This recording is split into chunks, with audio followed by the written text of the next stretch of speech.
heading down to the basement to take a look under the stairs because I heard there's some dirty history back here. Huh. That's just my roommate's desktop. Let's have a look. Oh, that is dirty. Definitely advise some discretion checking out that. Oh, yeah.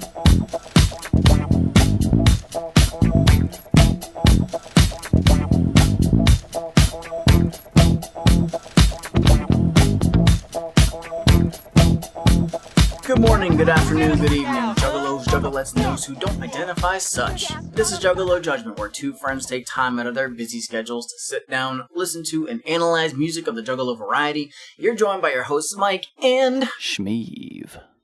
Yeah. It's Juggalo Judgment. For new listeners, thank you for taking the plunge at this stage of the journey. Welcome. For returning listeners, thank you as always for staying on this boat. Welcome back. That it's kind of like the last ship. We can't just go back to normal civilization. We're stuck on this from now on. Yeah. Deal with it. Earn your keep. This Have journey changes all of us forever. This is true. So last episode we were talking about the Righty Boys. The last two episodes we talked about the Righty Boys. Yeah. And we're talking about somebody who sounds like one of those members today. Who's that? We're talking about ABK, one Anybody Killa. Anybody Killa. Any Booty Filla. And his second album on Psychopathic Records, Dirty History. Released in 2004. Don't know the exact dates because nothing is concrete on the internet because unfortunately underground stuff does not give me good information on that. Nah. Especially for the people who weren't like the forefront of Psychopathic Records. Right. It's like, you know, how Cut Calhoun was the 9th most popular member of Strange Music. Of course. That's kind of what I feel like ABK would have been. But I like ABK, so I don't want to disrespect him with that. So, after coming off a very, very strong debut with Hatchet Warrior, probably one of the strongest debuts on Psychopathic Records, and from his numerous appearances that we heard from stuff like Blaze, from Dark Lotus, we kind of knew what to expect from ABK at this point, and does this album just continue with what we think we know about Anybody Killa? Yeah, pretty much. Pretty much. Yeah.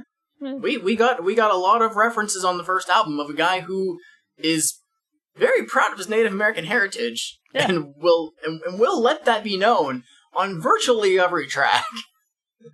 More or less. Does that continue here? More or less. yeah, pretty much. But we'll get into the nitty-gritty of it. Is there anything else that you'd like to cover before we do so? No. No? No, not really. Okay. But okay. I mean, no. No. That's okay. it. We just go right Fuck into it. it. We don't do anything else. No. Except what we do on every episode. You should know this by now. This is episode like 43, I think? Something like that? And it was my thing. It was. It was. Was it? Yes. I don't remember. I was the only one who had a drink for the first one. Oh, I don't remember. Fuck it. So what we're gonna do is crack open a Faygo. I need to move back a moment and do the same thing I did on the last episode. In that case, I'm just gonna lay back here on my bed for a while. I lean back to get my drink, and I'm just gonna stay here until you come back. This is comfy. For all the listeners, usually I'm not usually like sitting on my bed whenever I do this. I kind of like rearrange my room to have like a proper chair and stuff, but it's been a weekend, so I'm just chilling here. Not looking at the video feed right now, so I don't know what the fuck he's doing. Whee! Yeah. Like a year and a half to get his fucking. I have done the returns. Oh, look at this guy! Wow, he made it. Yeah. I'm prepared. What do you got over there? I have a massive fucking root beer by Faygo. Wow. It is old-fashioned draft style from Dollar Tree. That's a lot. $1 for a 2.5 liter bottle. It's a lot of root beer. It is a lot of root beer, but it's one of the ones that I actually enjoy. Because fuck Barks. Barks is nasty. Damn. Mug is my favorite kind. But, Mug is really good. Mug is really damn good. It doesn't fucking burn. What you got? Well, just the other day, I was gonna take a trip to Walmart and get some stuff that I needed and all that stuff, like some new shoes, because my left shoe has had 2 holes in it for a very long time, one in the heel, and it's literally split up like at the front of my arch. So my right shoe also has that same split in it, but it's not as bad, and it's not through the insole, so whatever. So I was gonna get some new cheap shoes to hold over, and also get some more drank and all that stuff. The line outside, though, so fucking long. Mm-hmm. Which it usually isn't whenever I go there. Usually I can just walk right in. Yeah. I've had one instance where I've had also to wait in the parking lot, some cop hassling some dude. Also in the parking lot, immediately when I pulled in, right in front of me, some people decided to bump their cars. Like, everything is getting fucked up. You just had an excursion at Walmart. So, like, I walk up and see the lines too long. I'm like, fuck this, I'm going. And so I went to the Shop and Save. Oh, the Shop and Save. That Shop and Save has had some renovations, my friend. Mm-hmm. It looks very different. It Which looks one? Nice. The one on State or Dust, depending on where it's at. Oh, okay. That one. Between Bain and Ambridge. Yep. That one. The only Shop and Save that I know of in the area. Well, let me tell you something about the Shop and Save. It looks fucking nice now. Like, it has been changed a lot. Like, I remember the last time I was in there, which was maybe a year or two ago. It still looked old as shit. Yeah. They have done some work. That's good. Also, they sell cases of fucking Faygo there. Hells yeah! So I got myself a case of fucking Red Pop. As you would. It's time to crack these bitches open.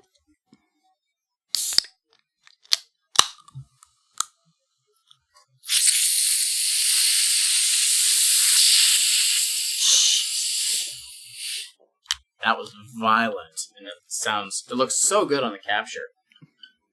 So. Hell yeah. I am not pouring this directly in front because this is too large. Delicious. But maybe you can hear it in the background. God damn. The one bad thing about root beer is it foams like a motherfucker. That it does, and takes forever to go back down. Yup. As you have analyzed prior. These are very important things to know. So I will make note when we start our discussions for each track on who produced it, because there's actually a handful of people who had their grimy mitts on the CD, and as weird as it is, it's kind of hard to discern who did what, at least in my opinion. So I will make notes of who got to grace each song as we go. All right. So now if we want to get started, let's go into track 1. Intro. Hey, anybody want to hear something dirty? Me. Well, you're gonna have to help. You know that old building next to the Indian? It's an intro. It's an intro, and you know what? It's while it's nothing special, it does just kind of fit. Yeah.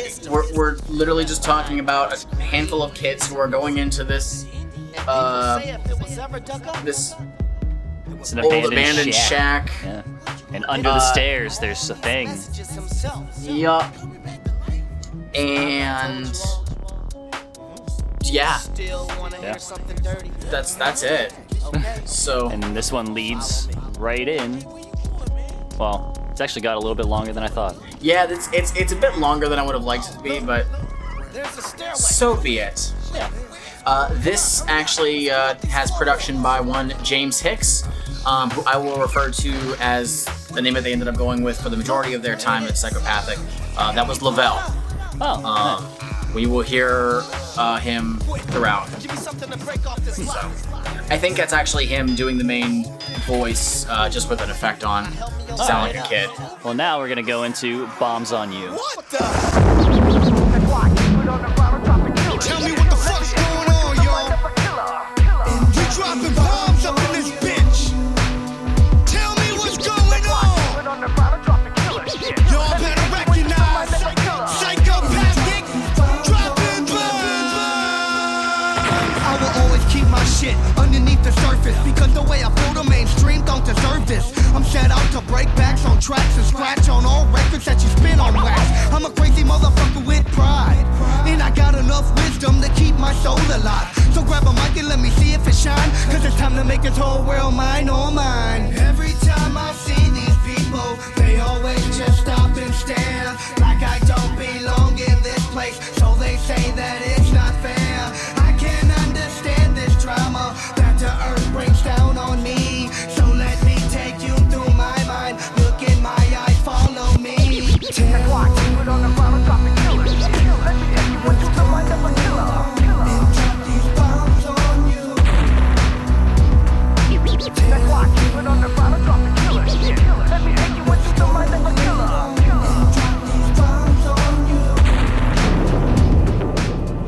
He's coming out strong on this.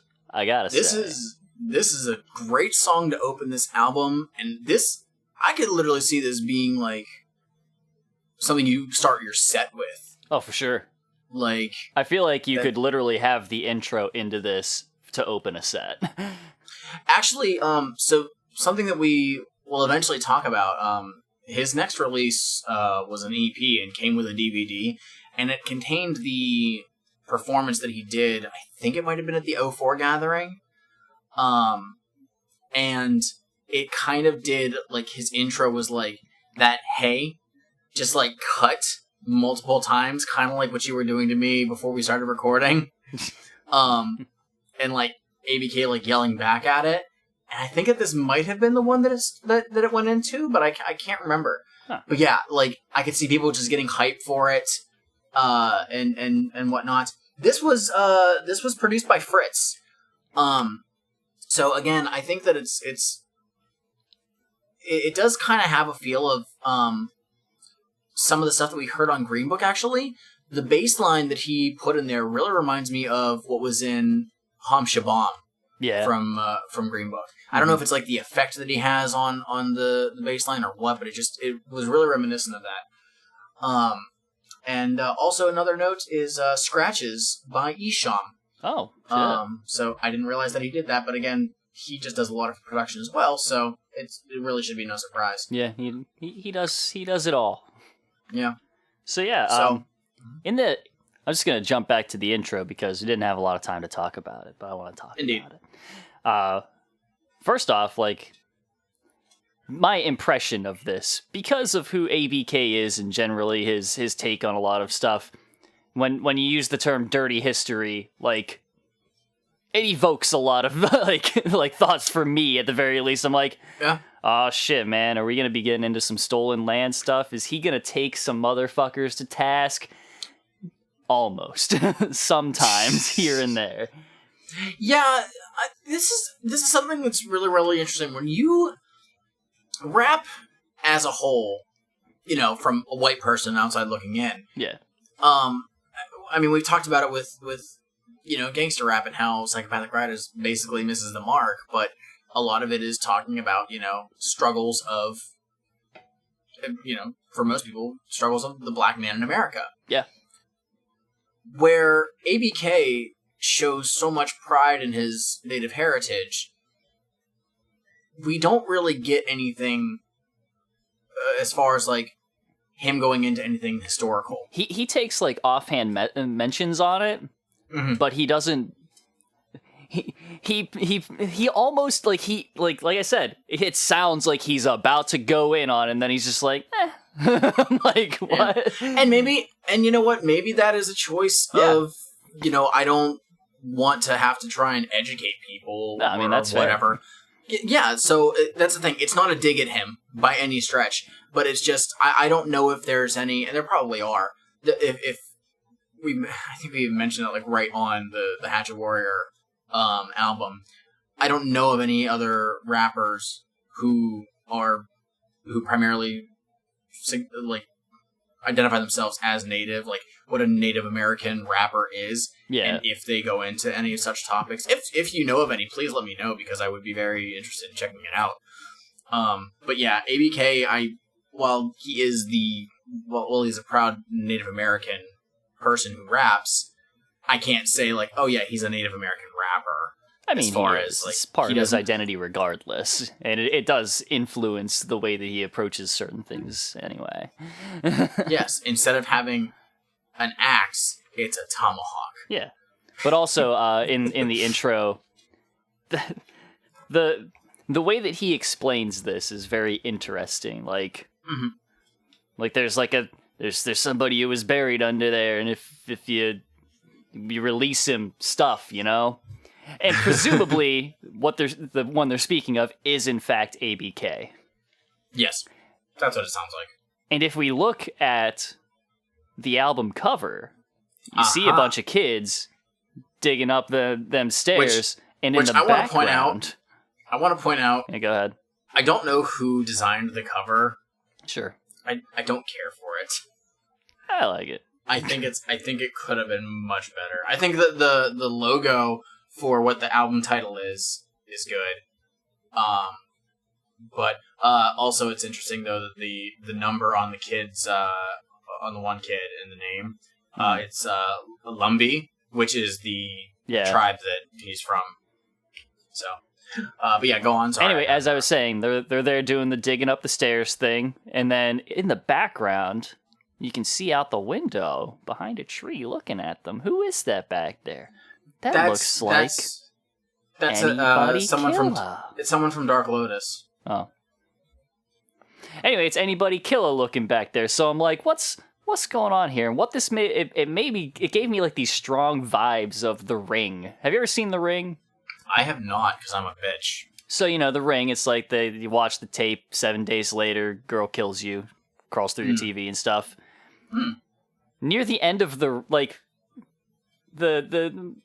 late to the end of it, like the main character finds like the body of this girl like in this well, and like, you know, her body like dissolves, and it's like, oh yeah, I freed her, that's cool, whatever.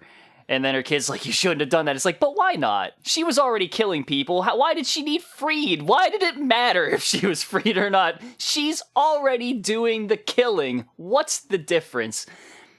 And that's just what this reminded me of. It's like he's sitting there, he's like, oh, there's a thing under there, and it can be bad if you let him go. And then it's like, but he's there. He's right there. He's fine. I don't know. He's just chilling in the trees and woods. It's true, he is. He's just hanging out. So anyway, Bombs on You, really good. Doing that underground shit, always gonna be underground and always gonna do what you do. Yep. Right on. We're familiar with that style at this point. It's an intro track. and it's not going to change. It's an intro track into an intro track. So yeah. I'm good on Bombs on You. Yeah. Let's hit up track 3. Stick and Move. All my people with that bullshit, 'cause I'm a stick and move. I'm a stick and move. Anybody do anything to get what I need to take care of me and mine. Stick and move out of the way. Duck your head, time to pray. I'm looking for anyone who ever doubted. See me in the streets if you want to talk about.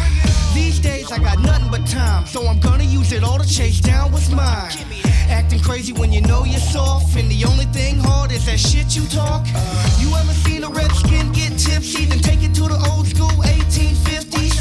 Arrow stuck in the back of your neck, just because your mama raised you to disrespect. New game means whole new rules, and I guarantee y'all that I will not lose. I guess I'm gonna take it back to my roots. Warriors, stand up and let's get these fools. Stick and move, stick and move, stick and move. Left to right, stick and move, stick and move. Back it up, back it up, back it up, back it up. Stick and move, stick and move, stick and move.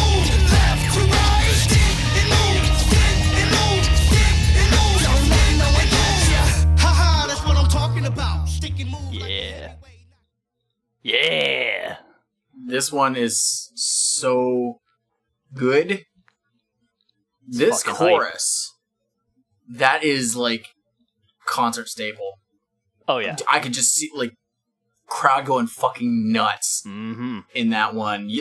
I think I've seen ABK in concert once, and I enjoyed his set, and I'm pretty sure that this was one of the ones that he did.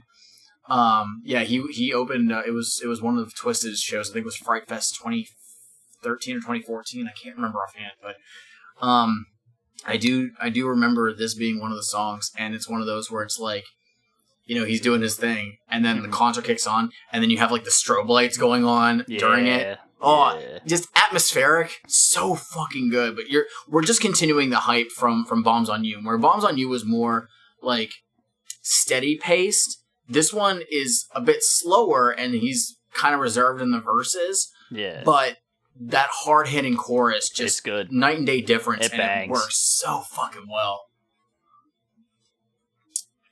Yeah. Nothing else. Just we really like this song. I mean, like, you know, he's just talking about, you know, just taking. It's kind of a Bombs on You part 2. Kind of, yeah. To be honest, he's talking about taking his chances and doing the shit he gotta do. I'll note that whenever you talk about like taking chances and being a little reckless and stuff, the technique of stick and move in terms of boxing is actually a very careful tactical technique. Which at one point he references. He does make some references as far as like, oh yeah, heavyweight knocking you out or something, and then you hear like a ding ding ding. Also, we get a very small dose of Sin near the end of this, and yes, that's an acceptable amount. Sin, this is the thing. Like, I like Sin's voice, I really do. I've learned that I do not. Here's the thing: there was stuff on Cracked Tiles that we liked. It's just the fact that he didn't write it. That was what was tolerable about it. Well, no, I mean, like, you get Jay's writing with Sin's voice, and it wasn't bad. In 333, his 333 was voice trash. Yeah, I mean, but also like his voice and the way that he uses it sucks throughout most of it. Because he tries to like croon, and he's not. Yeah, that's not him. I know. That's not him. That's what he's doing, though. Right, but what he does, because he's on a handful of tracks on here, just in background stuff. Yeah. Never like a proper guest spot. Like that's all it is. Yeah, that's fine. Yeah, I know. Keep him as little as possible. you don't have Sin sustain a note. That's not what he should be doing. That's just don't do it. He doesn't have to be fucking Eddie Vedder. He doesn't have to be fucking Axl Rose. We don't need that. Just say what needs to be said and then move on. It's fine. And that's what happens. He says, "Come stick and move with me right through the industry." It's a short, simple thing. It's just, you know, quick syncopation. It's fine. Yeah. You know, it's a decent little addition to it. And again, there's some kind of vocal effect on it, which makes it sound cool too. So we had scratches by Shaggy Two Dope. This track was done by Mike P. I don't think that Mike P is on this one a whole lot, actually. I can hear the Mike P in this one though. That's definitely with that guitar in the chorus. Mm-hmm, it's totally him. Yeah, I have to actually look because I didn't pay attention to who did what on this record, so that's why I'm keeping this up here. Because I didn't think that Mike P did a whole lot on this one, but Mike P did a damn good job on Hatchet Warrior, so maybe that continues on this one for the tracks that he does. So yeah, stick and move. We're just continuing the hype. Continuing the hype. All right. Up next, track 4, Down Here.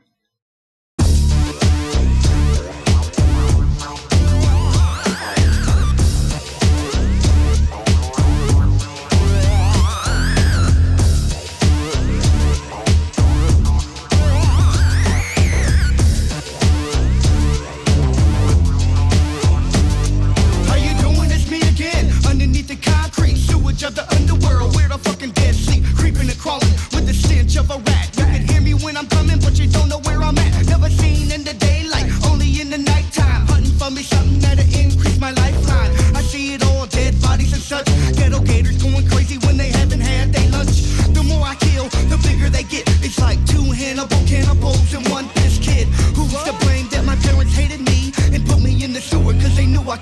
bitch. Seems like I was there for years before I grew a little bigger when I gave them both a scare.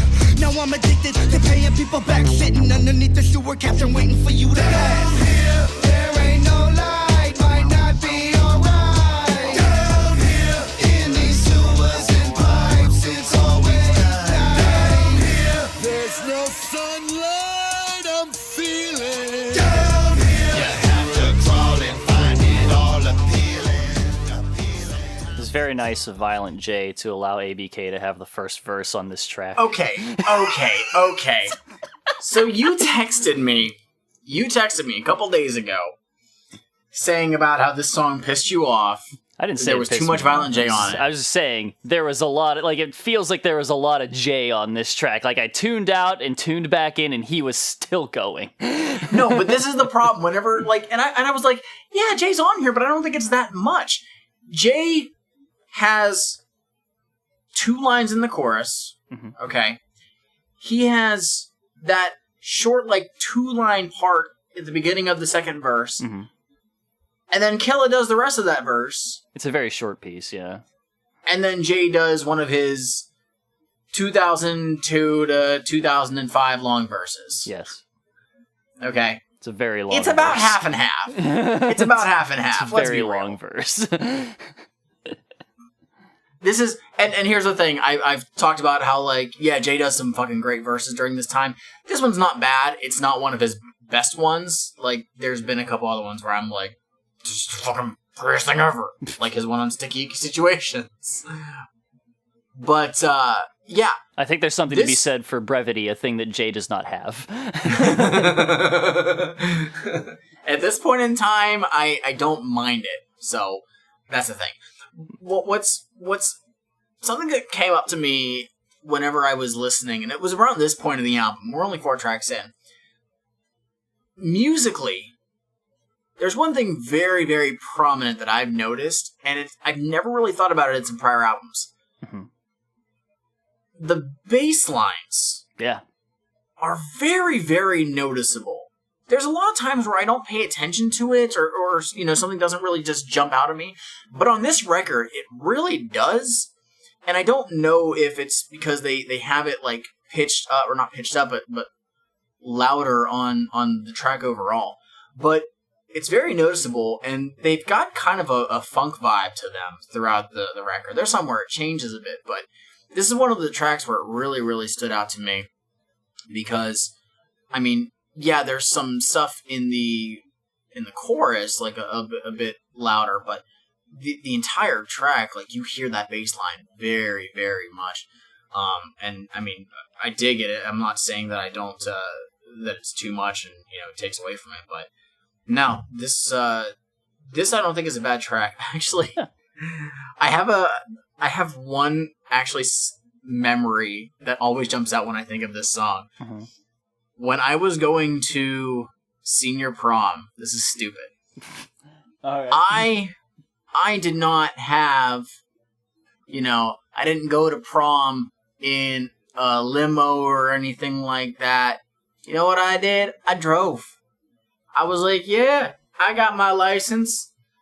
I'll pick you up, girlfriend, and I'll drive, and we'll go and do the fucking walkie thing, and then we'll leave from there and go to the fucking hotel or wherever the fuck it was that had the prom. And this song came on whenever I was driving up, and the girl I was dating was like, can you please change this song? And I think it was, like, during Violent J's verse. Well, exactly. I don't know if it was about the if it was hiding in the ABK's shower nozzle verse, they'd be pissing like, on your wife. yeah. Prom sucked. I didn't go. But you know what? This song was better than prom. At least it was for me. I didn't go, so. Yeah, you didn't miss much. My girlfriend, who you know, was my date there, did not dance with me at all. Oh. That was a fun time. There was drama. Ugh. Fuck Isn't high there school, always? man. Yeah, fuck high school. But you know what? Fuck that. we're moving on. I like Down Here. I thought this was a cool song. It's a pretty good song. I thought Killa and Jay did a pretty decent job on it. Yeah, it was alright. And sorry, the production on this one was done by Fritz, with some co-production by Violent J. I could hear it, yeah. So, alrighty. Up next, track number 5. Gimme a beat. Gimme a beat.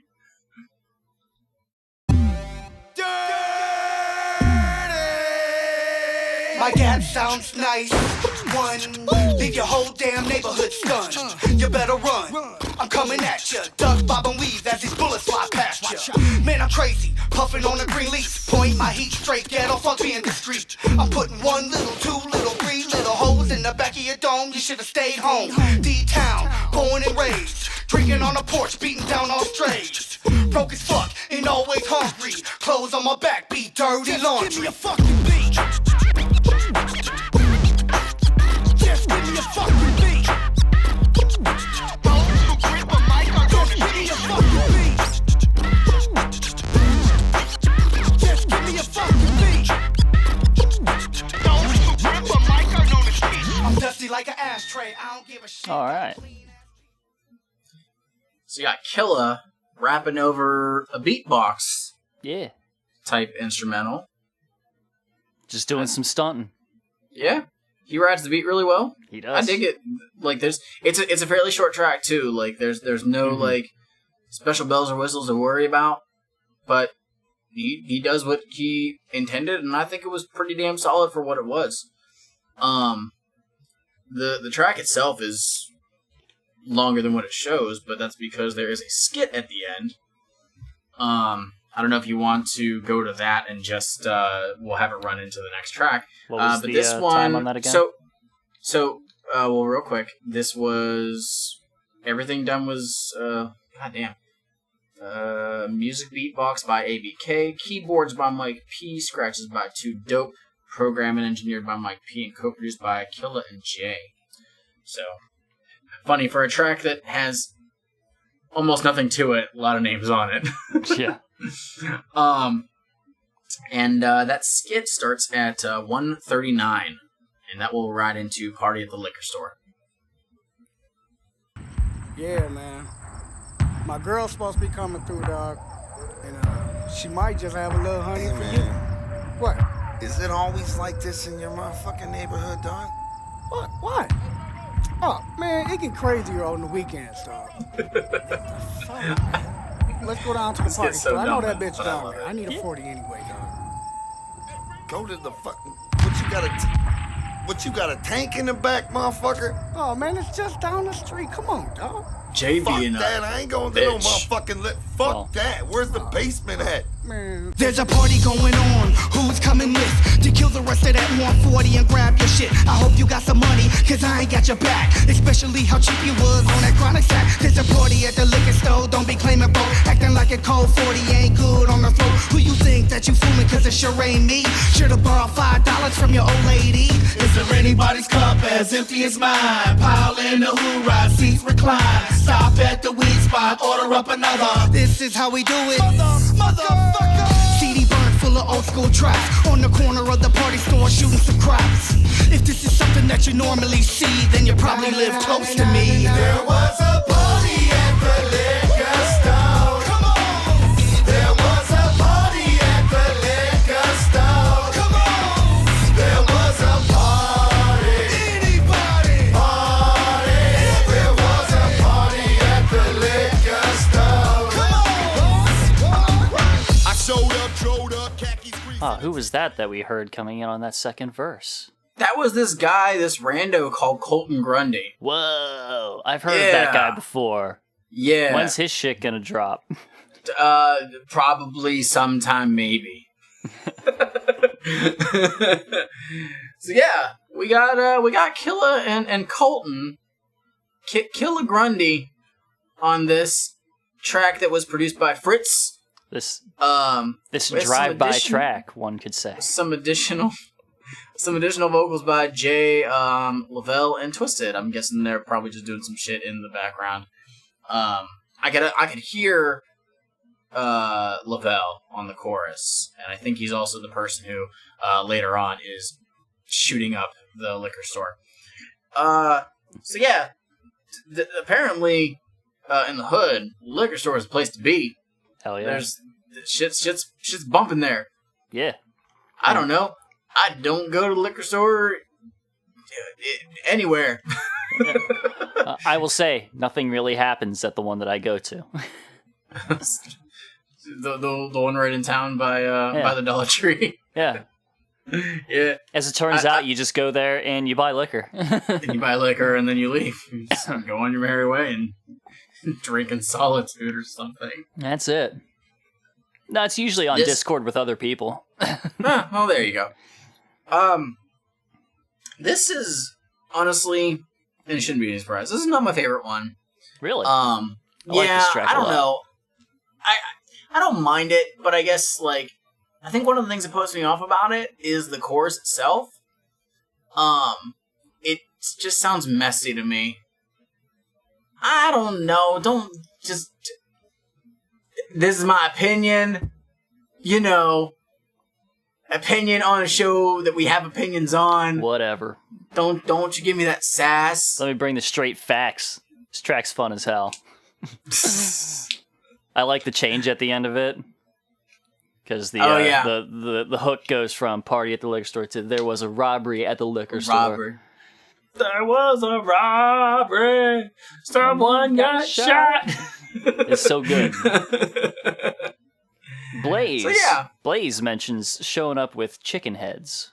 Yes. Now, some of y'all may not know, but as a knowledgeable... This is not the first time that chicken heads as have a been knowledgeable mentioned. and well-read person, I can tell you that chicken heads was the term that was used for people of lower mental capacity in Do Androids Dream of Electric Sheep by Philip K. Dick.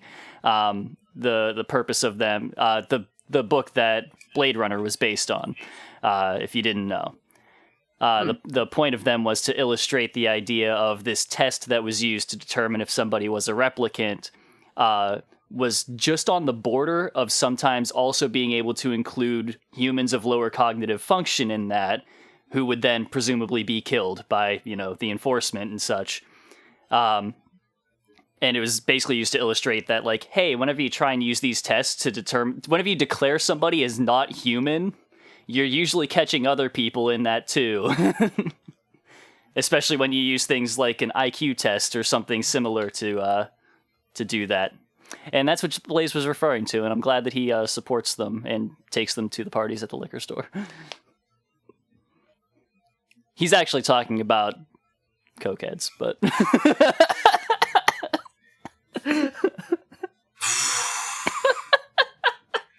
That was a journey.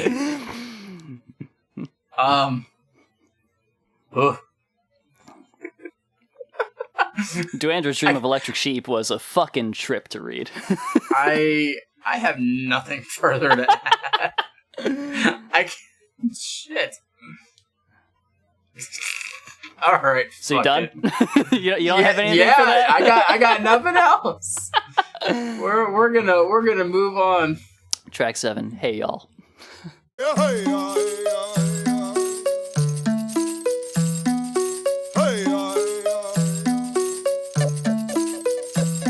Hey y'all, come over here, check this out, and give me a minute of your time, but don't doubt anything that I tell y'all. Listen up closely, it's something ghostly my ancestors told me. Way back before we walked the earth, it was so much cleaner, cause it wasn't disturbed, but there was still hatred and struggling for all color. Cause if you had nothing, you were bound to smother. And I don't know why, cause helping hands should be a must. It was written on a manuscript in the book you trust. Unless it's all just a way to get us arguing, believing what you feel, even if it's a life of sin. Everybody gotta watch their back. Be alone, so watch your back. Everybody walking their own path, but at the end, you can't go back. Everybody gotta watch their back. Be alone, so watch your back.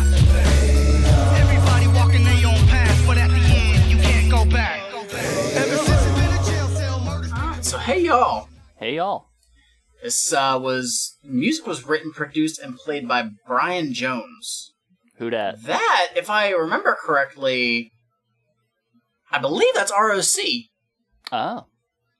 Huh. Okay. Interesting. Programmed and engineered by Mike P. I mean, they've with been some around for other stuff too, right? Yeah. I couldn't remember if ROC was doing stuff with Twisted on Green Book or not. If he did any production on there. He didn't do any guest vocals or anything, but with some additional vocals by Violent J and Sin. And I was aware of Violent J. You can definitely hear him. He's the one who says, "Hey, y'all," in the chorus, but I didn't realize that was Sin as well. So this song was a single. It actually has an official video. It has an official video by Psychopathic. It's on. You can see it on their site, on their YouTube, and it is on the Psychopathic Videos Volume 1. Now, some other tracks on this record did get music videos as well, but this is the only one that was like quote unquote professionally shot. Most of the other ones were like they got a camcorder and were just doing whatever. They're much lower quality. And a lot of those ones, as well as this one, show up on that DVD that I mentioned from his next release. Mm-hmm. The thing is the video for Hey Y'all, on Psychopathic's The Videos, Volume 1, they advertised that DVD as being all the music videos in their purest form, like unedited, uncut, and things like that. And there is actually a distinct part that is censored. They do it in this. It's done in the We Don't Die music video as well. Oh. They actually put a blur effect, kind of like the like a glitchy effect, mm-hmm. like how on Cops they would do it. Yeah, that's exactly what it was. They put that on a section where basically the premise of the music video is Killa is just walking through Detroit. And there'll be cuts of people like looking at the camera, like mean mugging or whatever. Mm-hmm. And they came across, I don't know if it was intentional or not, but they came across somebody who was getting like beat down. Oh. Like multiple people beating the shit out of this person in the street. And on the DVD on ABK's next release, that's fully unedited, but on the Psychopathic Videos, it is blurred out. And I'm like, it's not fully unedited then. Wow. I mean, don't get me wrong, I understand why, but, for somebody who may not have seen that version of it, it's kind of jarring. And I believe that's also the version that's on Psychopathic's official YouTube. So yeah, this track, I really, really enjoy this track. It's good. There's some kind of, there's a good vibe about it. Mm-hmm. The chorus is catchy, it's simple. Just everything about it. Musically, you can hear we hear the various sounds that kind of sounds like, I hate to say it, but like stereotypical like tribal sound. Mm. And it's like with some of the bells that are in there. Yeah. Which kind of remind me of the kinds that you'd see them wear around their ankles. Mm-hmm. So yeah, there's so much good stuff about this track. Yeah. ABK is just basically saying like, a big part of it was like, be a fucking good person. Yeah. He talks about shit. He talks about like the way that, in general, most religions and moral codes, demand that you help others, and where the fucking help at? Yeah. It talks about like people being chucked in jail cells and shit and then murdered by the state, and it's like, well, what if thou shalt not kill, what about this particular killing that you're doing here? Like, what about this one? I'm glad to hear somebody standing up against death penalty all the time, because we've been over it. It's garbage. Yeah. He's on like the edge of prison abolition, and you know what? Right the fuck on, ABK. Yeah. There's I have literally nothing negative to say about this song. It is good. One of Killa's standout tracks. Even fucking 16 years later, this is still to this day one of, if not his best track. Mm-hmm. Because just everything about it's so well done. Great production. Everything he says is great. There's nothing more. Yeah. That's it. Up next, track 8. Retaliate. Retaliation is a must. Watch your back, stay on cue. Shoulda never fuck with us. Now you got me after you. Devious and beady eyes, quick to jump and take your life. What the hell you think this is? Ain't no way you walking by. If you see him, let him know just how far you letting shit go. You fucking with some OG Detroit weirdos. We bombing on whoever. Dirty situation chasing and making you fucking bleed. Put you on a permanent vacation. Hammer time on your face with my right boot. Foot loose, river dance, do the jit into its blood you spit. My homies printed got you listed. Have you all hemmed up like what the fuck is this? We bigger than you thought. The whole crew be representing, pistol whipping all haters, have them twitching and flipping. Retaliation, beat them down, call up all the fellas. We been known in the hood as some eyeball swellers. Retaliation, run them down, get them where it hurts. Get them, retaliate, run them down, get them where it hurts. Get them, retaliate, run them down, get them where it hurts. Get them, retaliate, run them down, get them where it hurts. I'm in the back with the windows cracked, I heard shots. All right, that's Retaliate. We got Twisted on the track. Yes. Yeah. This one was produced by James Hicks again, Lavelle, I believe. With engineering by Fritz. And let's see, cover notes by ABK, Valenche, and Lavelle. Additional scratches by Shaggy 2 Dope. Right on. 2 Dope does a lot of scratching on this album. Oh, he's good at it. Yeah, he really is. So I don't mind it. We have a sharp departure from the previous track. Yes.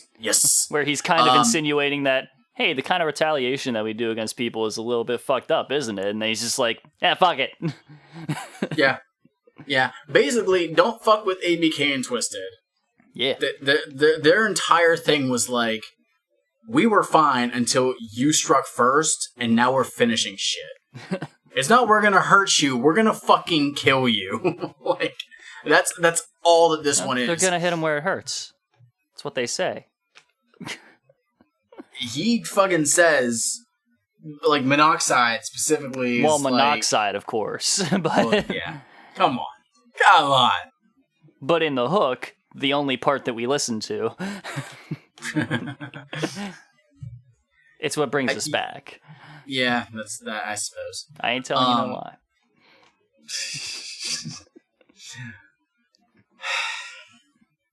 Go on. So, yeah, faster paced track. Oh, yeah. It fucking moves. I don't know. ABK and Twisted do well together. I think that this is stronger than, we had ABK featured on Green Book whenever he was on, oh, fuck. What was the track? Everybody Dies.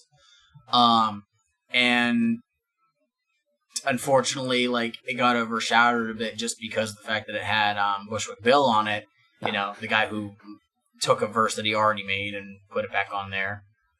But no, ABK and Twisted do pretty well together. Yeah. But again, I've said before, like, ABK is very versatile and can work pretty much with anybody that he's put beside. And having Twisted do the feature on this, everybody stands out. There's not one that's like, nah, they fucking killed this more than the other two people. Nah, it's all good on everybody. So Hell yeah. Dope track. Another one that I could totally think that, like, I could hear it at a show. Oh yeah. But the chorus is kind of like, it's kind of weird. This would be a song where you'd need to have, like, all three members do it, though. Oh yeah. I could, because it would be better stood out. Like that. Wouldn't want to do this on one person. It's built for the full experience there. Mm-hmm. I mean, I suppose he could kind of do it in like in the way that a lot of rappers would, like, if they have a lot of features on stuff, whenever they do stuff live, they'll just kind of like medley a bunch of things together. Yeah. Like when we saw fucking DJ Paul at on the ICP tour. Exactly. Who literally just did his verses from shit, and we only knew like 2 verses. Well, DJ Paul is a dog. You did. I didn't know shit from him. Oh. I knew like 2 songs. And then I found a new song from him because he did his verse from the song I Want to Get Drunk, which was I think DJ Felly Fell song, which sampled Jump by Van Halen. come on, Van Halen. Thank you. My God. And has Fat Man Scoop on it. Go and check that out. It's fucking dumb and great at the same time. 3-6 Mafia. I want to get drunk. It doesn't have an actual release anywhere. Just look it up. It's great. Yeah, Retaliate. It's really good. I like the kind of like old school horror movie sound that they have in some of it. There's a little bit of a thing in the tones that they use and stuff in some of the tracks on this that have that feel to it. Yeah, and another thing that I like too, and we hear it in this track. Kind of mentioned it in Hey Y'all, and it does also happen. I think it's on another track as well. Violent J is in the chorus, just saying retaliation, but he's not like yelling it. He's putting on that smooth voice, just like soft, subtle, and like that just being in the background while you have ABK yelling, "And there are other words." It's a cool contrast, and I really like it. Like I know that we've got a lot of Violent J on here, but it's kind of in like small doses. Look, it's not like he's got a verse on every single fucking thing. Fine. Yes, like that's the thing. Again, this is an era where it seems like everybody is showing up, even just on small stuff, whether it's a little background thing or anything like that. I mean, fuck, ABK was yelling a bunch all over the Wraith, and Violent J was like, "Yo, let me do that on your shit, dog." Like that's basically what it feels like. We need Violent J in about the same amounts as Sin. I'll accept slightly more Violent J. No, you'll only accept Sin if he's not singing. I'll accept slightly more Violent J. All right then, that's fair. All right. Ready to move on? Yep. Track What's 9. next? Trees and Woods. You ever chase after death? People chase after death every day. You don't even realize. But watch out. Watch out. You never know when it's gonna chase after you.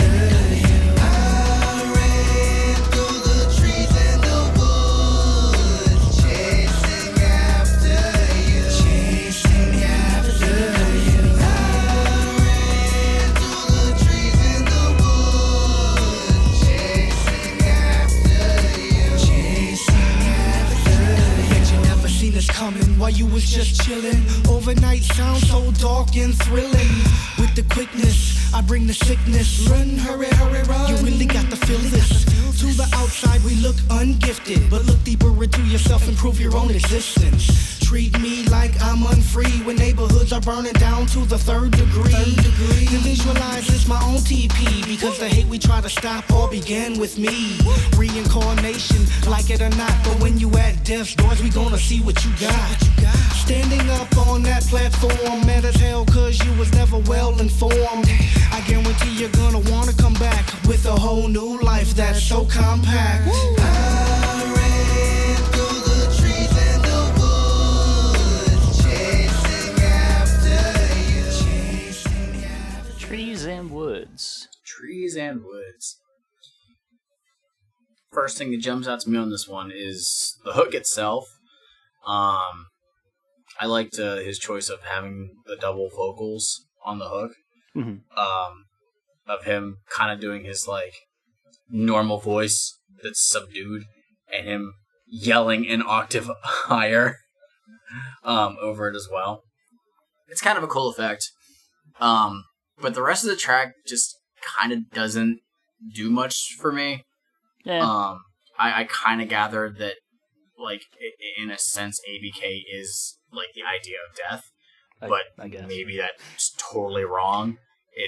This one was, like, I had Genius up, and I'm reading the lyrics, and I'm like, I'm not grasping this one as much. At the end of the first verse, like, they talk about, like, whenever a person's facing down judgment but doesn't feel like they ever had the opportunity to know what they were supposed to be doing in life, and they just kind of want that extra chance to have like a short time to make things right and then come back.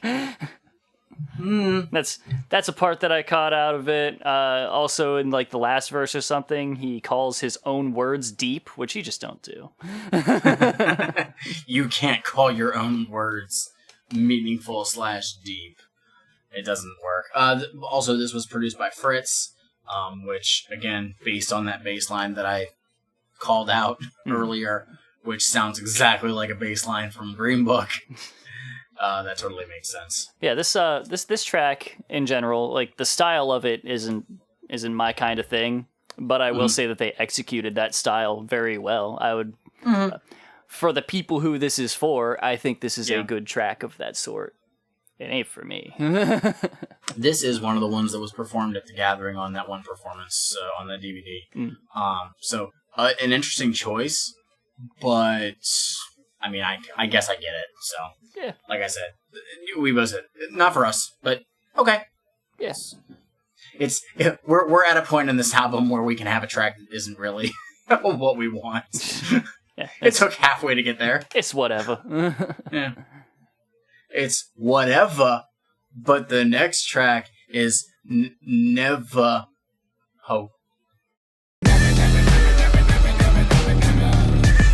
Stay up off it. Stay up off it. Stay up off it. Stay up off it. Quit frontin', acting like I don't know what you up to. I see right through you. So what you gonna do? Never will you step a foot around me again. Cause hanging with you I can't win. Some of the people in this world is some straight up hoes. Brown nose, I suppose that's how it goes. But I sat back watching, clocking dollars with a smirk on my face, waiting for you to holler. So I can say never ho. Nope, what you thinking? All up in my face, trying to thug bruh stankin'. You could get the barrel from my homie Shaggy Shotgun. All up in your face in case you wanna taste a hot one. I got no love for them marks, punks, hoes, snitches, grown man bitches. So stay away and don't come too close, cause you may never fucking know who wants to slit your throat. Never ho, you ain't getting shit. Never ho, never ho. Stay up off it. Never ho, you ain't getting shit. Never ho, never ho. Stay up off it. I can't stand a motherfucker like you in my pockets of mine. I don't care what you win. All right. Never Hope. Never.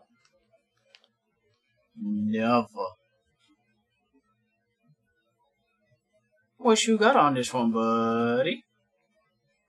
It's all right. It's, it's a good feeling song. I like the beat and all that stuff. The hook is pretty cool. Big time on that gold digger stuff. Shaggy on that women beating shit.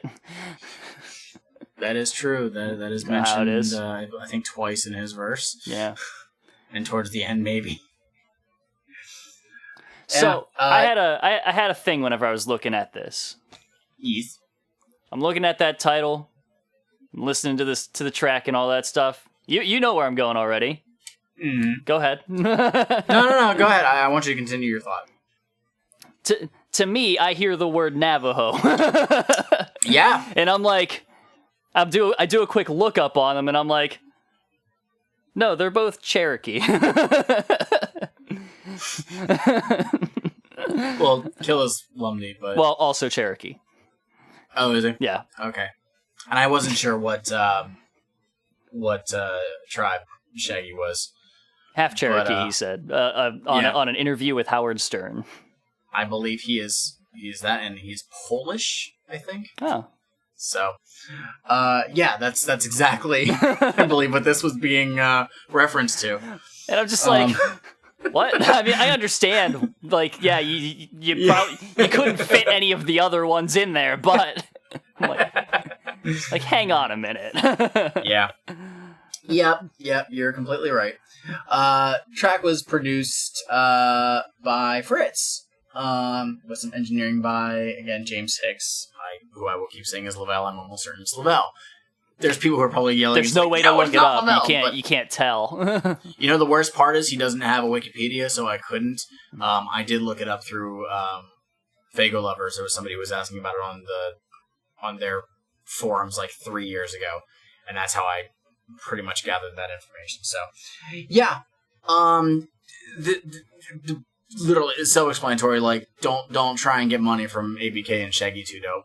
It won't happen. They ain't about that life. They ain't giving you no handouts. So don't you ask, because it won't happen. Fool. Never, ho. It's funny because, like, out of the 2 tracks that have, like, ICP members on it, this is the one that I never really paid attention to. Like, I didn't care for it as much as Down Here. And now, like, I hear it and I'm like, it's not a bad song. Like, I might have to listen to it more because it's actually tolerable. But we don't get actual, like, we didn't have it on the first album, per se, and I don't think we have it on here. Well, we don't have it on here, of ABK featuring both members of Insane Clown Posse. Because I don't consider, what was it, gang-related, where it was Violent J, and then you have Shaggy 2 Dope doing a spoken word thing towards the end. He doesn't actually rap. Yeah. But, yeah, that wouldn't happen of having ICP on an ABK track until much later on. So, and is it a good track? I don't know. We'll find out in a couple of years or so, maybe. I don't know. Can't remember when we're going to get to it. It's on the list. So, yeah, I got nothing else for this one. Yeah. It's got a good hook. It's pretty fresh. You. Stop beating women. Fresh. So, up next, track 11. Laugh at You. My mind is a terrible thing to waste. High school reunion wouldn't show my face. I was always looked at a little different, and I got blamed for everything, even if I ain't do the shit. It was hectic, a total fucking nightmare. A room full of preps and one thug with braided hair, running through the hall screaming, fuck all y'all. Brass knuckle punch, jacking all Jack's jaws. Insane in the cranium, people always staring, pointing at me, laughing close enough so I can hear them. Until the day that I got my revenge, when they found one student stabbed to death with a pen. Whole school going through some emotional stress. Got a half day off cause of that bullshit. Let me take another victim, see if I can get a whole day. Remember that bitch Lisa, they just found her in the hallway. I ain't playing no more, stop laughing, cause all that chit chatting has got this killer cracking. Teacher's pet, bullet hole in your chest. Whole football team damn near laid to rest. Half the students missing and knowing no shit. They haven't got a clue that it was all me, bitch. Higher education, learn a little something yourself. Who's next to be got? Not too many left. I'm so glad this year's almost over, and maybe next year before they laugh they'll look over their shoulder. New students coming and I'ma still be in the same. Alright. So, Laugh at You is just a one long verse. Killa telling a story of when he was in school and allegedly killed people. Yeah. Say allegedly because nobody ever actually found it to be him. Everybody assumed so. I mean, he kind of just admits it on this track, so I mean. Right, but back then nobody got him. It's not allegedly now though. Right. It's like wasn't that the thing with the Zodiac killer? Supposedly he was almost found and then it didn't happen. I don't know shit about the Zodiac killer really. I don't either. Ted Cruz. Yeah, it sounds like he's in Texas. This was let's see, produced by Lavelle. I didn't realize this. So the end of the song for literally the last full minute, yes, is a voice yelling, "They're all gonna laugh at you." It's repeated. And as it keeps going on, there's explosions and car crashes and shit like that. Apparently those vocals were done by one Michelle Rapp, who would later be known as Sugar Slam. I did not realize that until literally just now. Yeah. So I do a great job of paying attention to shit, apparently. But I do like the story for it. It's not too long. It doesn't overstay its welcome, but the rest of the track kind of does. If they would have cut that ending by about half, I think it would have felt a little bit better to me. Yeah, I liked it. Rides out okay. It's this is that good old high school revenge stuff. Yeah. It's classic. I almost thought of it kind of half reminded me of Toy Box or something. Oh yeah, I didn't even think about that. Part of me, originally I was thinking about Mr. Johnson's Head, but I mean, it's... That came up, and then I was like, but wait, no, that was just a teacher, and then I'm like, Toy Box, though. Toy Box actually makes way more sense. I didn't think about that. Good on you, and because I love Toy Box, too. Yeah. But What a fuck up. Yeah, story of my fucking life. Why do I keep you on this show? You know what? I have no fucking clue. I'll just have to break into your house and steal all your albums so I can do the rest of it. If for some reason I die before we get to the end of this show, in general, you must continue the legacy. Oh no. But you have to have a guest every time. Shit. We're gonna have Rachel come back and she's gonna do it. I'll just have a puppet.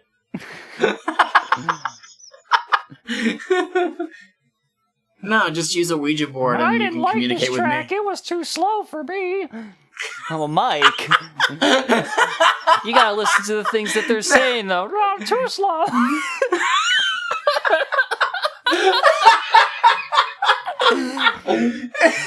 I mean, I think it had a good groove.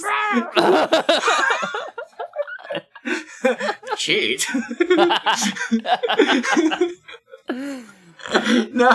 No, you just have to just go ahead and use a Ouija board and you can communicate with me. That's true. I'll still show up on the recording. You can even use the Ouija board I have. Oh, you have one? I have one that is signed by ICP. Oh, nice. Twisted in Blades. I actually just found it in my closet yesterday. I bought it from an old coworker whenever I was still at Walmart. They had gotten it from eBay. I didn't know that until yesterday, but they had gotten it from eBay. And apparently the person who sold it to them was confused why Shaggy 2 Dope circled 5 spots on there and then numbered each one. He circled a 2. He circled a D. He circled an O. What's going to come next? A P and an E, and then he numbered them each one. Apparently the person was confused as to why Shaggy did that. And it's like, are you fucking serious? I mean, maybe they're just confused in that it's just very weird to do. I don't know. I'm curious how many Ouija boards Shaggy 2 Dope has signed over the years. But yeah, I have one. It will never actually get used because I don't. Well, unless you die, then I have to. Yeah, but I won't use it. You will. Yeah, and then I'll. So there you go. And then I don't know where I'll just a spirit will come out and start rapping at me. And I'll be like, "Oh no, this is a Ouija Mac board." And you're like, I don't know who this is. We haven't gotten to 2017 yet. I've seen him live once. Oh, that's true. I don't really remember it, but he was there. Yeah, it was him and Light, and they had a pretty good set. It was much better than Lil Toenail. Well. Why did I remember that guy's name? Fuck this, let's move on. Mike, would you like to elaborate on your feelings about Lil Toenail? Lil Toenail doesn't matter! Fucking... I fucking hate you. I can't fucking believe you. You son of a bitch. Fucking got him.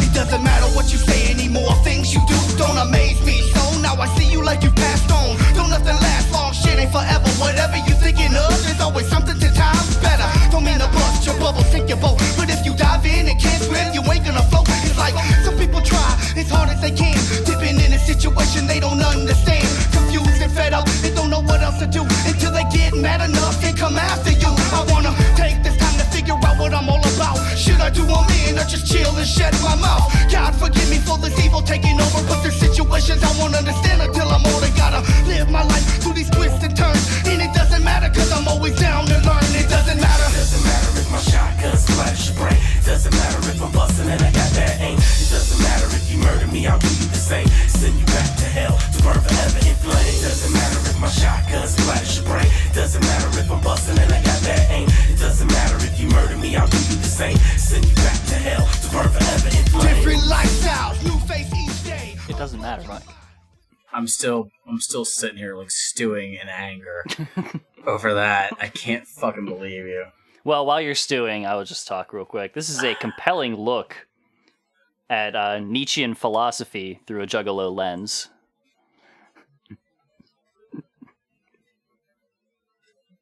What? Please expand. Nothing. It's just a dumb nihilism joke. track, music written, produced, played, and programmed by Isham. Could hear it. I think this is the first. It's maybe the only one that Isham actually did on this track. He has a unique style let's to his producing. What's that? He has a unique style to his producing. Yeah, but I don't mind. Like, I love this instrumental. Yeah. I said it was unique. I didn't say it was bad. It's very good. I love this track. Yeah. And obviously we hear Isham on the hook itself. And there's also a guest feature by one Colton Grundy towards the end. Wow. So yeah, the basic premise is it doesn't matter.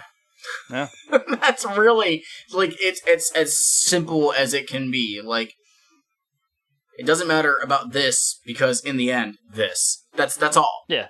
That's what this entire track is. Doesn't even matter. But that said, it's a really well done track. Yeah. Blaze and Isham, their guest spots are great. Mm-hmm. Blaze, I think, does he does a really, really strong guest verse. The shotgun's back. Yeah, that is true. That is true. That is true. Can't have a dead gangster without a shotgun. Yeah.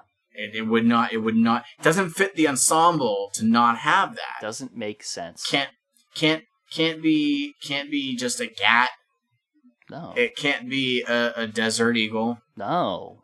It could be a sawed-off, which I believe he does say that that's what he has. But, I mean, a shotgun in general is what you'd like to go with. Yeah. I mean, a sawed-off is, in fact, a shotgun. It's a form of one. Yeah. So, there. That's it. That's it. It's a fucking great track. You did it. That's all. Yeah. Just fuck. It doesn't matter. Just listen to this song. It doesn't matter. No, it doesn't matter. Doesn't matter. Oh no!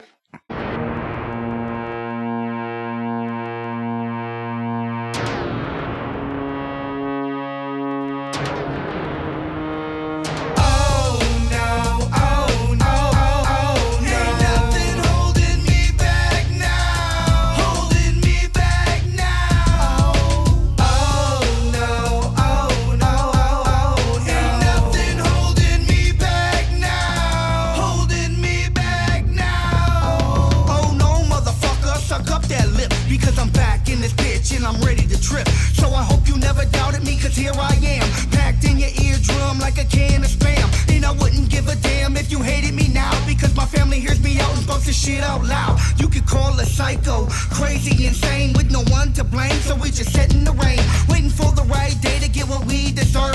Like respect from the cops on the curb at the concert.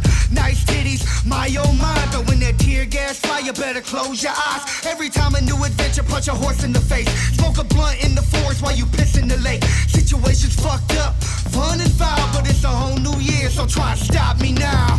Oh no, oh no, oh, ain't nothing holding me back now. Holding me back now. Oh no, oh no, oh, ain't nothing holding me back now. Holding me back now. This track. So, we're here on track number 13. Musically, no. However, it's good musically, but lyrically, this track is an opener. So, I actually said something similar. The track is not bad, but unfortunately we've already had this track a few times at this point. Yep. This is a rehash of Stick and Move on Bombs on You. It's an I'm back track. Album. Yeah. And it's like, you haven't gone anywhere. You've been here for the past 12 tracks. Exactly. So, yeah, while it's not a bad song, its placement is not well done. And the fact is if you were comparing it to those other tracks, this is not the strongest one of them. Like, I think Bombs on You was a great opener, as is. Mm-hmm. And so I would have still left it as such. So if this one was taken off of the album, I wouldn't be mad. But yeah, it's just this is just kind of whatever at this stage in the album. This one was produced by Fritz. Again, I'm actually, as we're going on, the tracks that are done by Fritz make a lot of sense. Yeah. Mostly, again, based off of the bass production. But the majority of this, I think actually the rest of this songs on here, with the exception of the last track, are all done by Fritz with some board touching by Lavelle. So yeah, the next 3 tracks are all done by Fritz. So yeah, as this album went on, the more I paid attention, yeah, I could tell Fritz had his hands all over it, which is not a bad thing. Fritz is a damn good producer. Yeah, he does good work. This again, this track, it's whatever. I could take it or leave it, to be completely honest. It's just weird in the context of where they put it on here. Yeah. Why? So yeah, not bad, just unnecessary. Yeah, he does say, "When the tear gas fire, you better close your eyes." But man, as we've seen lately, leaf blowers. Mm-hmm. No, actually, shout out to the dads. Instead of going directly into the next track, there is a skit at the end of this one, if we want to go into it. Where is it? It starts at 3:55. I remember to take notes on these this time. I was really proud of myself. I will remember to do that from now on for the tracks. Skits that matter. Here's the skit, and it goes right into Charlie Brown. Fuck him then, for real. Hey, what up, player? We got that thunder over here. Damn killer, there go Weed Man right there. Man, my Fetty ain't ready, dog. I got that 50. Shit, hook it up there, big dollar. I got that thunder, baby. What's up?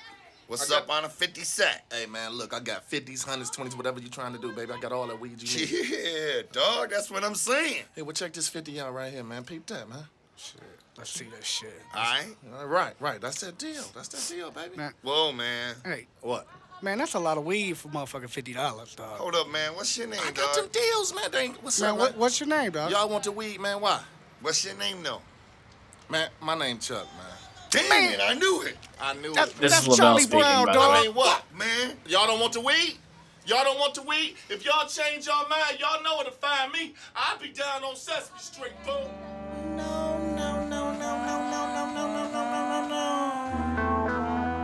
Charlie. Damn. Charlie Brown, please don't come around, because your weed is doo-doo brown and it smells like the ground. You're still my homie, But no more but Bammer. with that weed you don't know me. When I inhale this, the staleness creeps up on me. I love weed, especially when it gets me gasping, coughing up a lung from that passion, grasping on the life with every hit that I take. When I'm high's the only time I feel awake. Roll it up, bags on reserve, it's what I deserve. No joke, I got to smoke cause it calms my nerves. And if Charlie was around, I guarantee a tragedy. From his dirt, brown weed means heads start to hurt. Call me a high-on, red-eyed zombie, smelling like oak with a twist of pine tree. And fuck Smokey, my name's Big Inhale, and I'm known to take it down to the tail, you know what I mean? Resi res build up on my fingernail, clam bake inside the soundproof Lotus pod cell. Letting out when I'm blessed to give, so pass it back and let me get another hit, Big Smoker. Charlie, your weed is so sorry. You must have thrown it in a dusty safari. I just can't smoke. ABK with introducing Velvet J. That is literally what it says on the back of this case. Velvet J. Okay. We keep your eyes out for that the new Velvet J album coming out never. Yeah. Sure. So you hit me up on this one. Yeah. Please say what you told me. I'm not going to look it up. I'm just going to read it out of my notes because It's fine. this is a less good Mr. Sesame Seed. This is a significantly less good Mr. Sesame Seed. I fucking hate this song. I don't hate it. I actually good. actually hate this fucking song. Damn. Out of all the times where I've come across weed songs, I've been like, this one's not for me. This one's not for me. This is probably the standout, fucking absolute worst weed song that Psychopathic has put out at this point in time. can't fucking stand it. Yeah. This was done at the Gathering on that performance thing, and there's Violent J out there fucking doing his shit because for some reason he thought it was a good idea. I hate it. I really fucking hate this song. Damn. I can't. I don't know what Jay was trying to do in regards to singing. Is that singing? Yeah. I don't know. But fuck, man. Fuck this song. It's so bad. Killa's Killa's verse is okay. It's whatever. Yeah. But anything involving Jay on this one just fucking sucks. Fucking sucks. Go listen to Mr. Sesame Seed if you want to hear a weed song with these two guys instead. It's and plus really you get good. and plus you get Legs Diamond on it too. Sure. Come on, who doesn't love Legs Diamond? But fuck this one, man. Sorry. Sorry, Fritz, you produced a sucky song. Wow. Production wasn't sucky, the song is sucky. Well. You have anything else? No. There's no more skits at the end of this at the end of these songs, so we can just move on to the next tracks. Alright, track 15, Put My Life on It.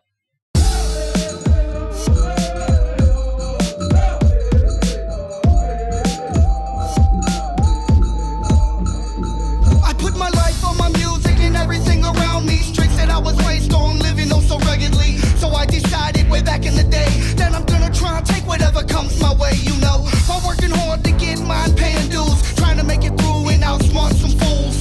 It's been a long time since I got the setup straight, so best believe I'm snatching off some plate. I'm still hungry. Put my life on this, there's nothing left but my guarantee. Once I put my life, I put my life, I put my life, I put my life, I put my life on this, there's nothing left but my guarantee. Once I put my life on this, there's nothing left but my guarantee. I've been in this game for so many years with no fears, cause my head is. This track rules.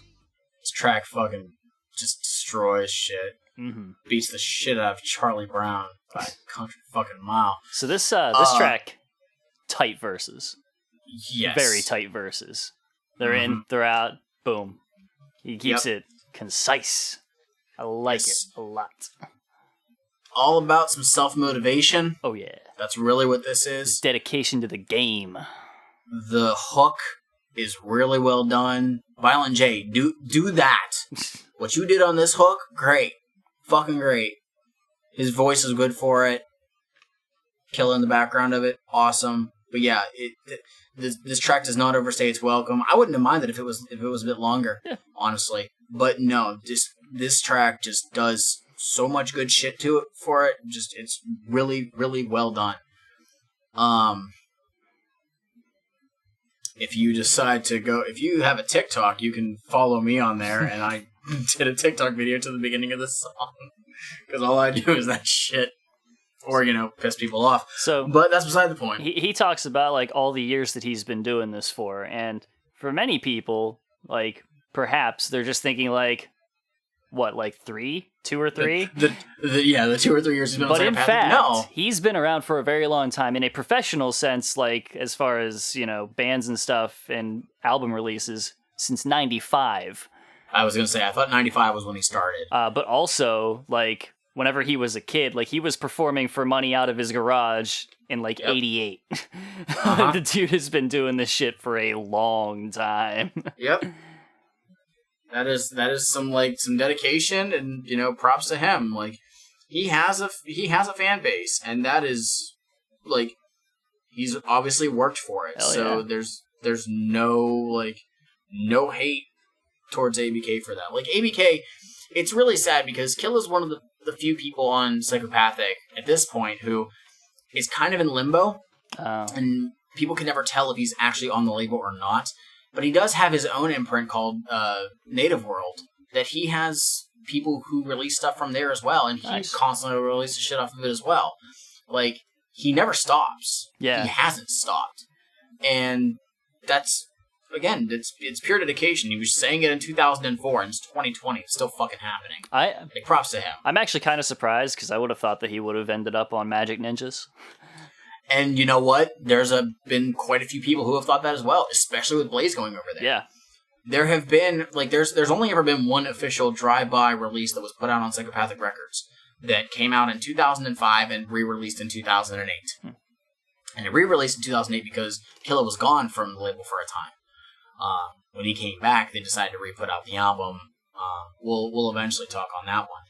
But Drive-By has released 3 EPs since then. Damn. And they've just been put out by Native World / is it Grundy Entertainment, I think? I don't know.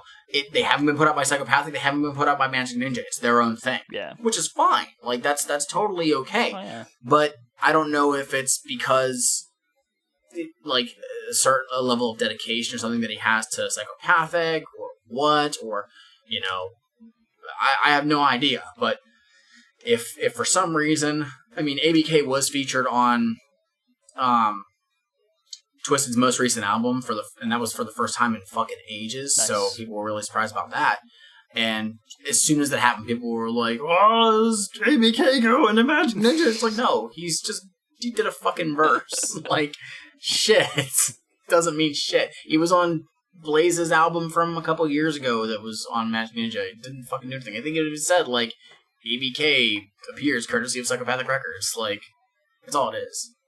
I think that if he did go over to Magic Ninja, there'd actually be people seeing his CDs in stores again. Damn. Well, it's fucking true. Yeah. Just saying. But yeah. Just, he doesn't stop. Whether he's putting shit out on his own or part of a more prominent label, he just keeps making music. Yeah. Good for him. Dude's got dedication. Yep. Let's keep moving. Yeah. Track number 16. Can't help it.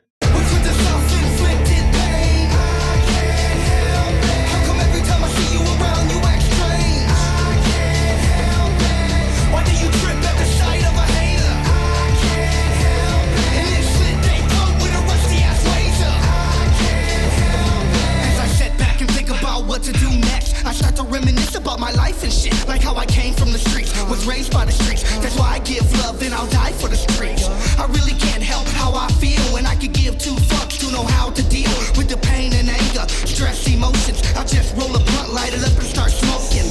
Sometimes I feel like I'm losing it and start blasting at phones and shit. That's why I'm fully equipped with the hollow tip, so bitches don't trip. I can't help all the things I do. I can't help it.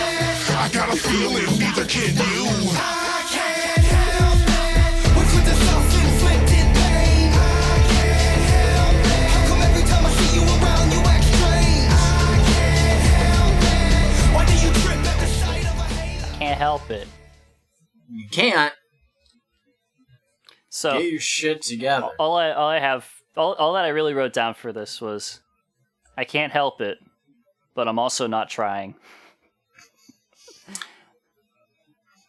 I think a lot of people can relate to that.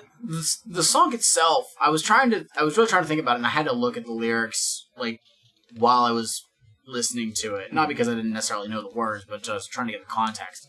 And obviously, like, the song is a big like self call out. A little bit, yeah. But it literally just seems like he's not talking to anybody else except himself. Right. It's like he's like in his own head talking to himself and saying like, "Why do you fucking do this shit, you asshole?"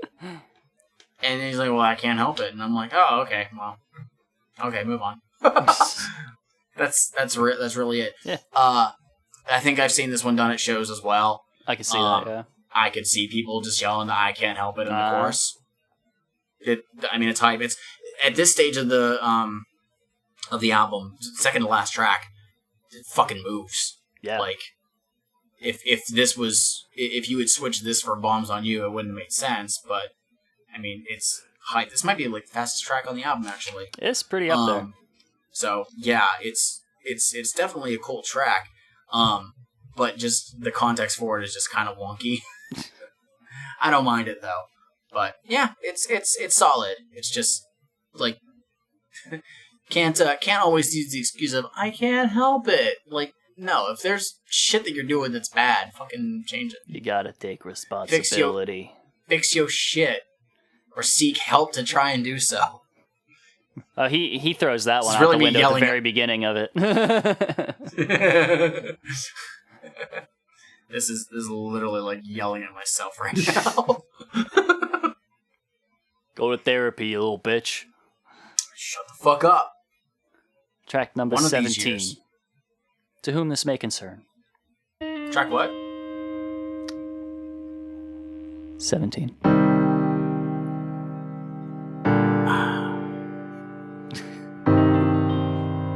I'm sorry. 17. Just made all the bitches smell. No. Do I really wanna see so clear, even though I know bad things might appear? Tell me that it's not a waste of time to write around as therapy to try and clear my mind. Do I really wanna see so clear, even though I know bad things might appear?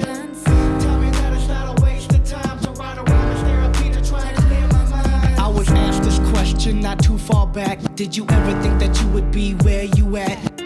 Small child state of mind, knew I would. Plus the sound of the drum from the wind felt good. Place and time though, it chose me. Gave a scrub mad love, now we all family.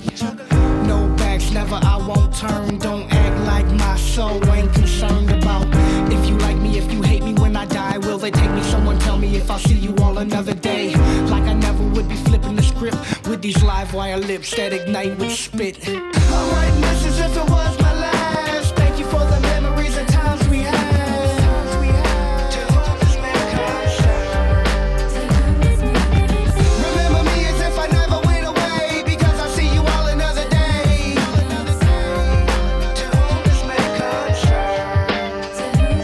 What I'm about to say, some might hate, some might feel that I'm keeping it real. Before we jump into this, I don't think that I mentioned it before. Who do you think produced this run? This one? Yeah. I'd put this one on Isham. It is not. Okay. Isham only produced Doesn't Matter. This one was done by Mike P. Okay. It would have been my second guess. Yeah, with that little bit of guitar that we hear, that would be the only like kicker for me. But what do you think about this one, man? So I like the groove, I like the feel of it. It's got that good sound to it. It's very it's a very classic psychopathic ending kind of thing in a way. Now here's the weird part.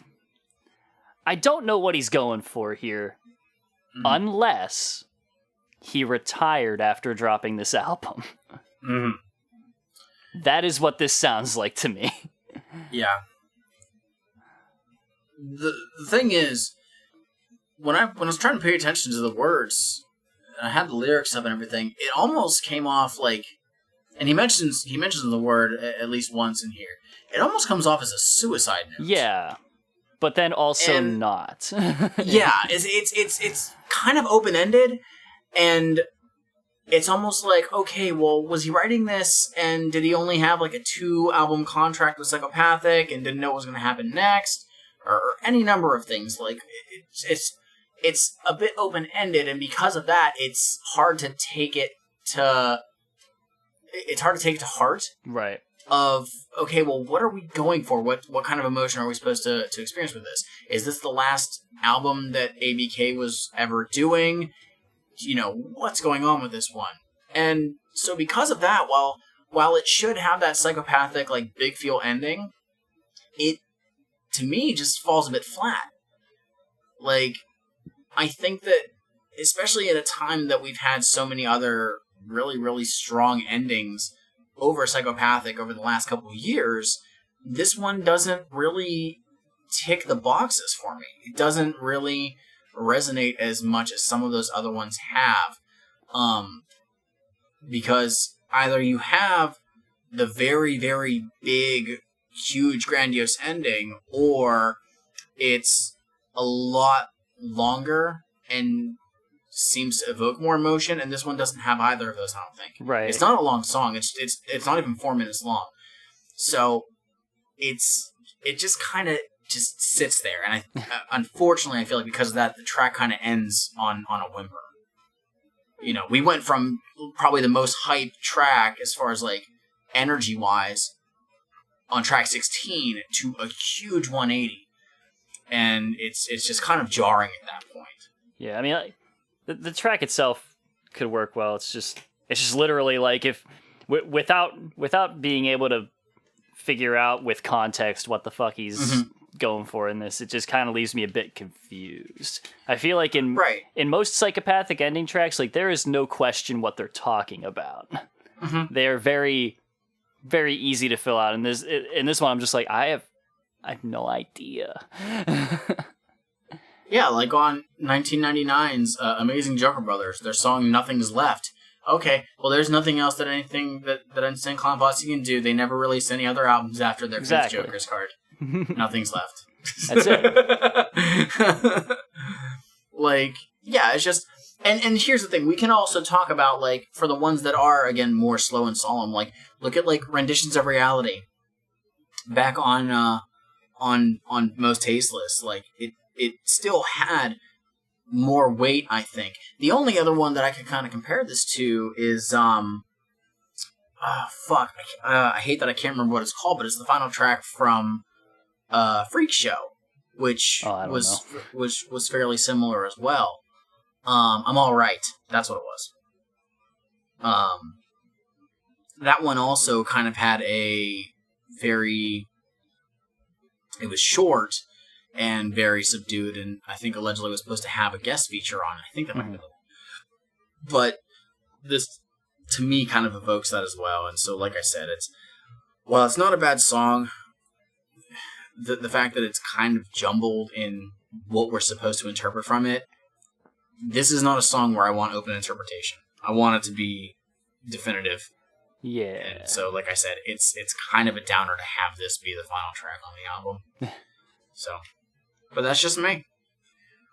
So that's Dirty History. That is the sophomore record from ABK. It is Dirty on History. Psychopathic Records. What are your overall thoughts on this one, dude? I like it. In general, I enjoy what ABK does. He's pretty cool. I never have like any really big issues with him. Like, I think in general his style is pretty cool. I think he sounds good. His raps and stuff are solid. At times, I'm like, I'd like substance more than what he offers, but I mean, for the most part, he's got shit for me, and I'm happy with it. I think this is a good album. I don't think I liked it as much as Hatchet Warrior. Hatchet Warrior is really good. That's the thing. I feel like this one doesn't hit quite as hard. You know, that kind of stuff. It also kind of helped that Hatchet Warrior did have, while it being kind of loose, did have a theme to it. Yeah. So this one not having that, I think might have been a slight detriment. I don't know. I mean, there wasn't much of a focus on that on Hatchet Warrior. I mean, it was there, but he still just kind of wrote whatever. Yeah. This, I was actually really excited to do this one. Because this, for a long time, was my favorite ABK album. It would not get you served until way, way later. When Hatchet Warrior was released again.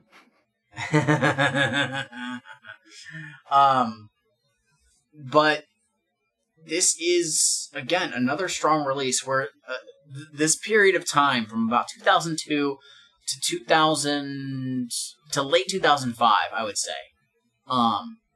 Psychopathic puts out a respectable amount of releases. Nothing like, not like absolutely flooding the market, but everybody is putting out an album that should be putting out an album. And they took care and time into it. It doesn't feel rushed to me. No. The fact that, Hatchet Warrior came out a year and a half prior maybe. This does not seem like they rushed it. It seems like special care was put into it. Yeah. And pretty much it does what it needed to do to be a standout psychopathic album. I don't know how this performed compared to Hatchet Warrior. If one was stronger than the other. But I do still really like this record. It's fucking good. And I don't think it's flooded with guest features for the most part. Like, ABK stands very well on his own. While I do really appreciate when he's with somebody else, primarily with Blaze, he does a damn good job. Yeah. On his solo shit. For sure. That's how I feel. What are your 3 that you're keeping, and the one you're saying goes in the fucking bin? So, gonna keep Party at the Liquor Store. Okay. It's a great track. I was thinking about these and then I lost them. It's tough. There's a lot here. Stick and Move. Okay.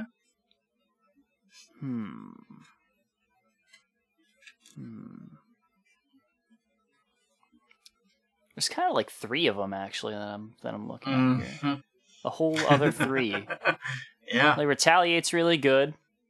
Navajo also really good. It Doesn't Matter though. I'll probably put It Doesn't Matter on there. Okay, I was wondering if we were gonna have. Because now I'm looking at Laugh at You, and that's also really good. It Doesn't Matter. Well, I know it doesn't matter. Also, the track It Doesn't Matter.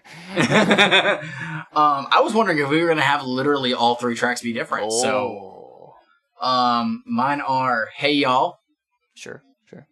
It Doesn't Matter. Sure. And Put My Life on It. Right on. That said, there's still there's about 4 other tracks that are immediately the honorable mentions. I'd probably throw out Charlie Brown. Maybe. Oh, fucking yeah! Charlie Brown's most going. likely. There's no question for that. Fuck that song. Damn. Fuck that song. Violent J. Shame on you for making that song. Tell us more. Why would you make ABK? How does that make you feel? I'm very salty. So such a sad boy. So yeah. That was Dirty History. Let us know what you guys thought about this record. How do you feel about DBK as a whole? Because I know that there's some people who just don't give a fuck about him, and that's kind of rude. He's cool. But let us know your thoughts on the record. What are your favorites? What do you think could have been different? Things like that. You can let us know that on our various social medias. We have those, such as a Twitter. That is at Juggalo Judgment. We've also got a Facebook. Juggalo Judgment. We have an Instagram. Juggalo Judgment. We've also got an email for those longer messages. JuggaloJudgment@gmail.com. Yeah. You could if you want to hit us up on the personal ones, we both have Twitters. Yeah, mine is at Shmeev. And I am at Mike Spawn, the SEJ. You can also reach me on my personal Instagram. That is at Straight Edge Juggalo. Literally, if you hit up the Instagram or for Juggalo Judgment or for me, you're more than likely talking to me. Unless if you hit up the Juggalo Judgment one and I'm like, hey, Shmeev, you should probably check this one out. That's about it. I occasionally jump onto the Instagram to say things. You do. Whenever you were talking to the homie Jiggles randomly, and I was like, whoa, I wasn't even part of this conversation. I have no idea what's going on. I mean, you were, and then I just took over. That's true. And then there's been times on our Twitter where we've gotten DMs, and I haven't been around for pretty much any of it, and I'm just like, whoa, we have 2 new DMs from people. I don't know who these people are. So thanks again for checking out this episode and sticking with us to the end. We will be back in 2 weeks, as always, with another fun little jam. I think I know which one it is, but I'm not telling y'all because I ain't shooting myself in the foot if I'm wrong. I know what it is. I'm pretty sure you do, and I'm pretty sure I know as well. I don't know what it is, but I know what it is. If it's the one I'm thinking of, there's going to be people who are like, what the actual fuck is this? It's that one. It's that one, okay. Yeah, people will go, what the fuck is this shit? And I'll be like, we're going to give you a history lesson, motherfucks. Oh boy, so, yeah. My favorite subject. Yeah, hey, history's cool. I hate it. Anyway, So, thanks again. it's time. And as always, It's time for all of us to grab those Fagos that you cracked open at the beginning of this with us, because you all did it. yep, It's time I heard them. to finish your Fagos. Just because your mama raised you to disrespect. New game means whole new rules, and I guarantee y'all that I will not lose. I guess I'm gonna take it back to my roots. Have a good one, y'all. Stand up and let's Peace. get these fools. Stick and move.